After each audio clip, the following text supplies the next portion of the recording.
A simple trip to a neighborhood coffee shop has suddenly become the center of a national debate over politics, discrimination, free speech, and civil rights. What started as a father buying coffee with his young daughter has now drawn the attention of the U.S. Department of Justice and sparked heated reactions across the country. Welcome back. Today we're breaking down the controversy involving Congressman Dan Goldman, a Brooklyn coffee shop, a viral social media post, and the growing questions surrounding politics and public accommodations in America. The story began when Congressman Dan Goldman visited Poetica Coffee in Brooklyn with his 7-year-old daughter. At the time, it appeared to be an ordinary visit.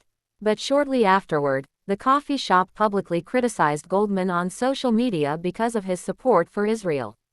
The business posted that it does not serve what it described as racists, fascists, homophobes, or what it called genocide enablers. The shop claimed that if employees had recognized Goldman immediately, they would have refused service. It also stated that it refunded his purchase and told him not to return. The post quickly spread across social media, generating intense reactions from both supporters and critics. For some, the coffee shop's actions represented a business owner exercising freedom of expression and standing by personal values. Others viewed the incident very differently, arguing that refusing service to a customer because of perceived political or religious associations crosses a dangerous line. As the controversy intensified, the situation caught the attention of the Department of Justice. Harmeet Dillon, Assistant Attorney General for the Civil Rights Division, announced that federal officials had opened an investigation into the matter. She stated that federal law prohibits public accommodations, including businesses such as coffee shops, from discriminating against customers based on race, religion, or national origin. Her announcement immediately elevated the story from a local controversy to a national legal and political discussion. But then came an unexpected twist. Rather than demanding aggressive action, Congressman Goldman himself urged restraint.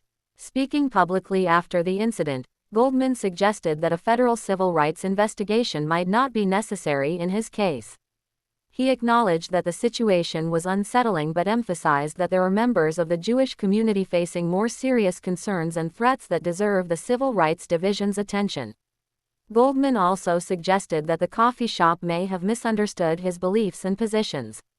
His response surprised many observers and shifted the tone of the debate. Public reaction remains sharply divided. Some Americans believe businesses should have the right to express political opinions and choose how they operate. Others argue that denying service based on identity, beliefs, or perceived affiliations raises serious concerns about equal treatment in public spaces.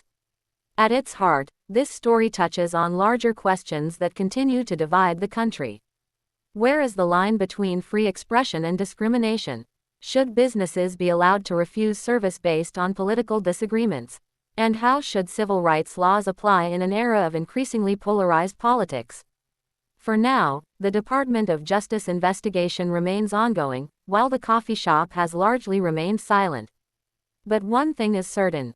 What began as a routine coffee stop has become a national conversation about rights, values, and the challenges of navigating political differences in modern America.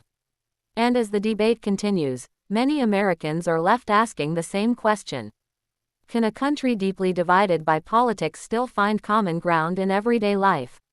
Stay tuned for further developments as this story continues to unfold.